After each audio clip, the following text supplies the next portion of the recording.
Welcome to Mastering Solutions. In this question, we don't need to draw a ray diagram, but we do need to calculate the image position and height. And we have a converging mirror. So in a converging mirror, the focal length is always going to be a positive value as they're showing in the question here.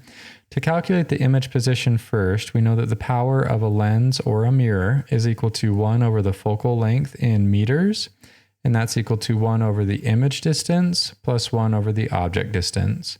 So to isolate this, we'll minus over 1 over s. So now we have 1 over the image distance is equal to 1 over the focal length minus 1 over the object distance.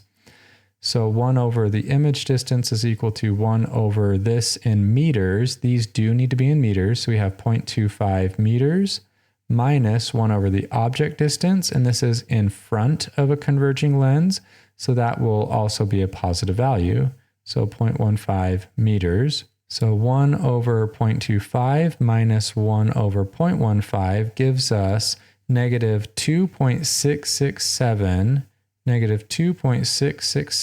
diopters.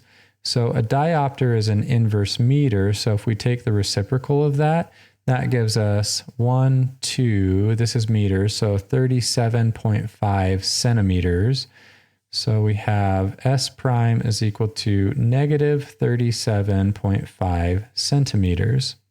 So that is our image position. And so with a mirror, unlike a lens, if we have a negative value, that's a virtual image.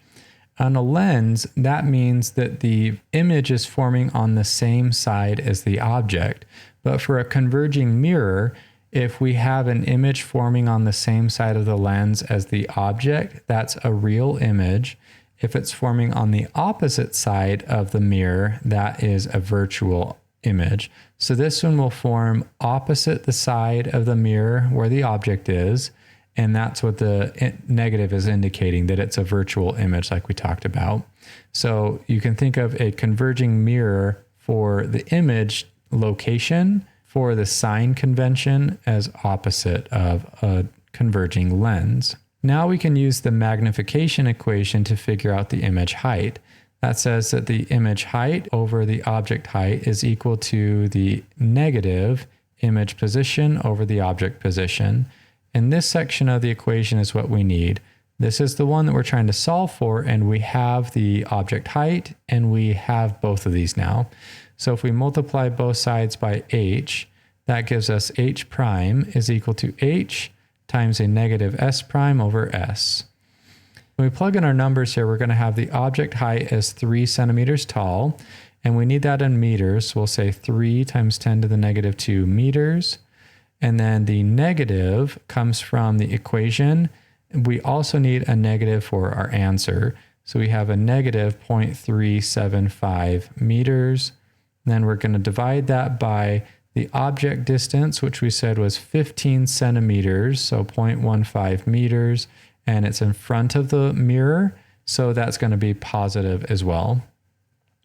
So we have 3 times 10 to the negative 2 multiplied by a negative times a negative 0.375, and that's divided by a positive 0.15.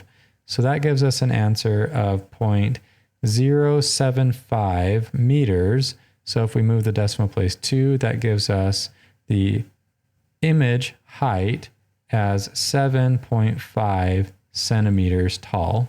For this one, for the sign convention, if this is a positive, then that means it's upright. And if it's negative, that means it's inverted. So that is the same as with lenses. So we're going to have an upright and a virtual image. And for this converging mirror, we have the image distance and the image height. We have a 3 centimeter tall object, so we did get some magnification with this converging mirror.